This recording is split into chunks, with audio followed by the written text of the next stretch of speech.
Hello বন্ধুরা, welcome to my channel. আমি স্মৃতি চলে এলাম আবারও একটি ভিডিও নিয়ে তোমাদের মাঝে। আজকে আমি বানিয়ে দেখাবো মা Durga special wall hanging craft.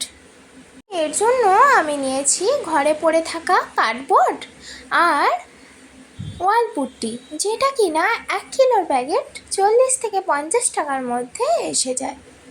অবশ্যই তোমরা ক্লে দিয়ে করব মনে করলে করতেই পারো, কিন্তু ক্লে দিয়ে করতে গেলে দামটা একটু বেশি পড়ে যায়, তাই আমি ওয়াল পুট্টি দিয়েই করবার চেষ্টা করেছি। আমি এখানে আমাদের মা দুর্গাকে গ্রামের একটি মেয়ে হিসাবে ফুটিয়ে তোলার চেষ্টা করেছি। জানি না কতটা কি করতে পারবো, তোমাদের কাছে কতটা ভালো লাগবে। খুবই আলতো হাতে আমি মা দুর্গার এই ক্রাফটটিকে কমপ্লিট করে ফেলবো। আর একেবারে নিচের পোর্শনে শিউলি ফুল এবং শিউলি পাতার মধ্য দিয়ে সাজিয়ে তোলার চেষ্টা করেছি, যাতে আমাদের ক্রাফটটি আরও আকর্ষণীয় লাগে, সুন্দর দেখতে লাগে। কথা বলতে বলতে ভিডিওটি প্রায় কমপ্লিট।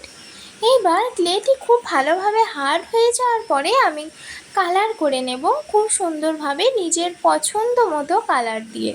আর কালারটি খুব ভালোভাবে শুকিয়ে যাওয়ার পরে আমি অবশ্যই বার্নিশ অ্যাপ্লাই করে নেব, যাতে আমাদের কালারটি কোনোভাবেই নষ্ট না হয়। সবাই ভালো থেকো, সুস্থ থেকো। আসছি পরবর্তী ভিডিও নিয়ে। বাই।